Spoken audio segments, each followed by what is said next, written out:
Another day guys, another client tayo, Wave 125 Gilas. Ayan. So yung may-ari ito si sir, may-ari.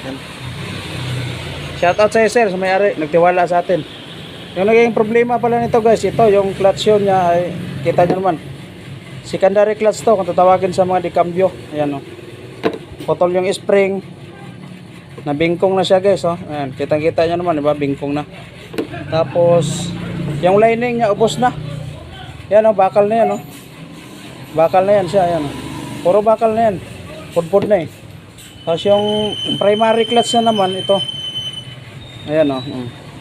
Tingnan nyo kung gaano kalalim.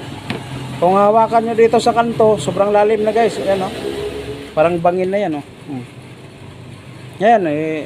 1 week pa lang to ginawa eh. Doon sa, ato sir, Lapu-Lapu. Sa Lapu-Lapu pinagawa ni sir to. Shout out sa taga Lapu-Lapu dyan, baka naman. Alamin nyo to yung ginagawa nyo. Ayan o. So 1 week pa lang to pinagawa sa Lapu-Lapu guys ni sir. Tapos yun, ganito na yung nangyari. Siguro hindi marunong or hindi nila tinignan or wala pang experience ng ganitong trabaho. Kaya yun, hindi natin masabi guys kung anong dahilan. Kasi siyempre hindi naman tayong gumawa una nito. Ngayon lang dinala sa atin.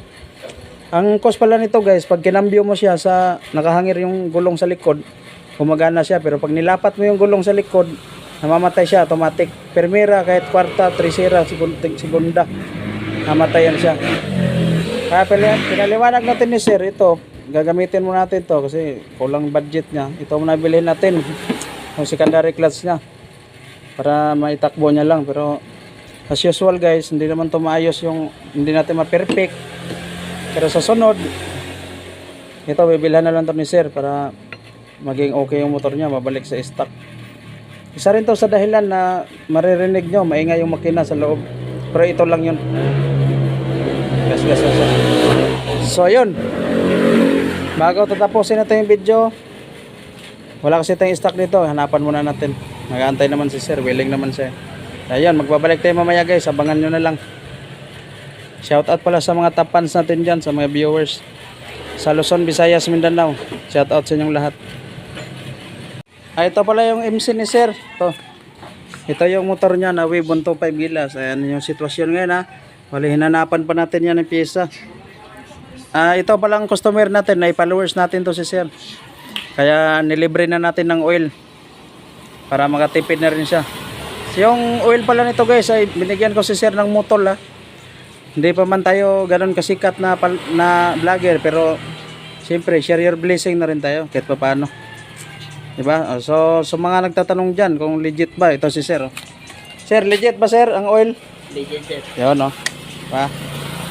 Shout out pala sa asawa ni sir dyan na baka magduda daw siya. Ito yung patunay ngayon na pinagawa yung motor nila. Ayan. Taga-asa ka sir? Pook sir. Taga-Pook si sir, taga-Pook. Talisay. Talisay Pook. Yun, shout out. So ayan na guys, yung update na natin yung ginawa natin kanina, Wave. Ayan o, napansin nyo, yan yung kanina. Tapos na pala guys. Success operation. Asan itong GNC? Ano to? Isod na nimo. Ayan na guys, naibalik na. Ito pala yung pinalitan lang natin.